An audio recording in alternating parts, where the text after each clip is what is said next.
Assalamualaikum warahmatullahi wabarakatuh. Perkenalkan, saya Meli Margareta Yulianti dengan NIM C1C021176. Di sini saya akan mempresentasikan tugas perpajakan satu saya dengan judul Cara dan Sistem Pemungutan Pajak, Tarif Pajak, dan Fungsi Pajak.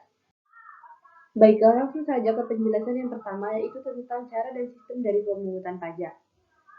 Terdapat 4 sistem dalam pemungutan pajak. Yang pertama adalah Official Assessment System, yaitu sistem pemungutan pajak yang memberi wewenang kepada pemerintah atau fiskus untuk menentukan besarnya pajak yang terhutang oleh wajib pajak.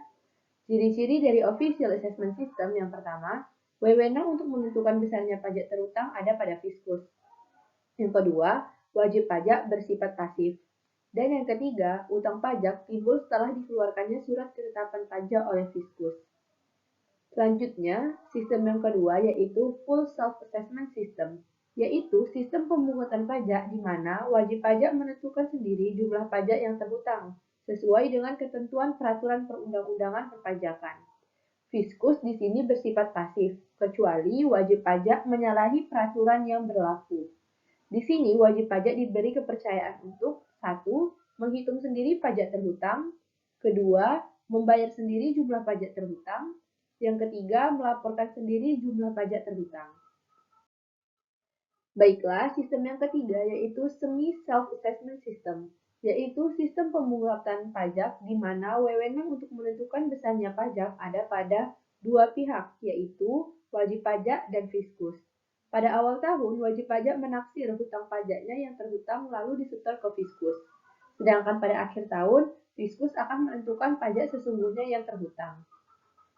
Selanjutnya, sistem yang terakhir yaitu Withholding Tax System, yaitu sistem pemungutan pajak yang memberi wewenang kepada pihak ketiga untuk memotong atau memungut pajak yang terutang oleh wajib pajak.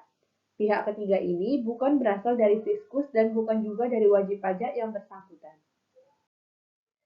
Baiklah, pembahasan selanjutnya yaitu tentang tarif pajak, di mana tarif pajak di sini dibedakan menjadi 4. Yang pertama adalah tarif tetap, yaitu tarif yang berupa jumlah yang tetap atau sama terhadap berapapun jumlah yang dikenakan pajak, sehingga besarnya pajak yang terhutang itu tetap. Contohnya yaitu besarnya tarif bea materai untuk cek dan bilet giro dengan nominal berapapun adalah 3.000. Selanjutnya yang kedua adalah tarif sebanding atau proporsional. Tarif berupa presentasi yang tetap terhadap berapapun jumlah yang dikenai pajak, sehingga besarnya pajak yang terutang itu proporsional terhadap besarnya nilai yang dikenai pajak.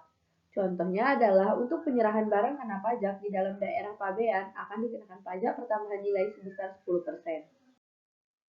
Selanjutnya tarif yang ketiga yaitu tarif progresif, di mana tarif progresif ini presentasi tarif yang digunakannya semakin besar bila jumlah yang dikenakan pajak semakin besar.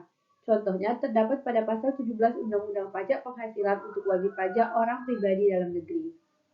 Menurut kenaikan presentasi tarifnya, tarif progresif ini dibedakan menjadi 3. Yang pertama adalah tarif progresif, yaitu kenaikan presentasinya semakin besar.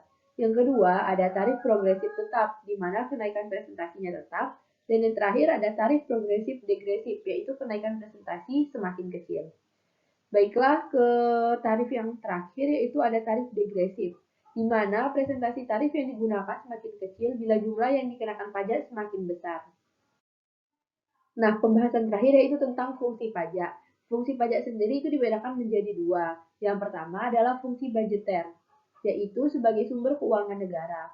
Di sini, pajak merupakan salah satu sumber penerimaan pemerintah untuk membiayai pengeluaran, baik itu untuk kegiatan rutin maupun pembangunan. Nah, sebagai sumber keuangan negara, maka pemerintah pun terus berupaya untuk memasukkan uang sebanyak-banyaknya ke dalam kas negara. Upaya tersebut ditempuh dengan cara ekstensifikasi dan intensifikasi pemungutan pajak melalui penyempurnaan peraturan berbagai jenis pajak, seperti pajak penghasilan, pajak pertambahan nilai, pajak penjualan atas barang mewah, pajak bumi dan bangunan, dan sebagainya. Dan fungsi yang kedua yaitu fungsi reguleren, yaitu sebagai pengatur. Pajak di sini sebagai alat untuk mengatur atau melaksanakan kebijakan pemerintah di dalam bidang sosial dan ekonomi serta mencapai tujuan-tujuan tertentu di luar bidang keuangan. Nah, di sini disebutkan beberapa contoh dari penerapan pajak sebagai fungsi pengatur. Yang pertama, itu adalah pajak penjualan atas barang mewah. Dikenakan pada saat terjadinya transaksi jual beli barang tergolong mewah.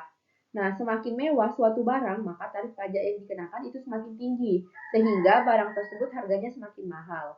Pengenaan pajak ini dimaksud agar rakyat tidak berlomba-lomba untuk mengonsumsi barang mewah. Atau dengan kata lain, tujuan dari adanya pajak ini yaitu untuk mengurangi gaya hidup mewah. Yang kedua, itu ada tarif pajak progresif, dikenakan atas penghasilan yang dimaksud agar pihak yang memperoleh penghasilan tinggi itu memberikan kontribusi atau membayar pajak yang tinggi pula, sehingga terjadinya pemerataan pendapatan. Dan contoh terakhir itu ada tarif pajak ekspor sebesar 0%. Hal ini bertujuan agar para pengusaha terdorong mengekspor hasil produksinya di pasar dunia, sehingga hal ini dapat memperbesar devisa negara. Baik, itu yang dapat saya sampaikan. Kurang dan lebihnya saya mohon maaf. Saya akhiri. Wassalamualaikum warahmatullahi wabarakatuh.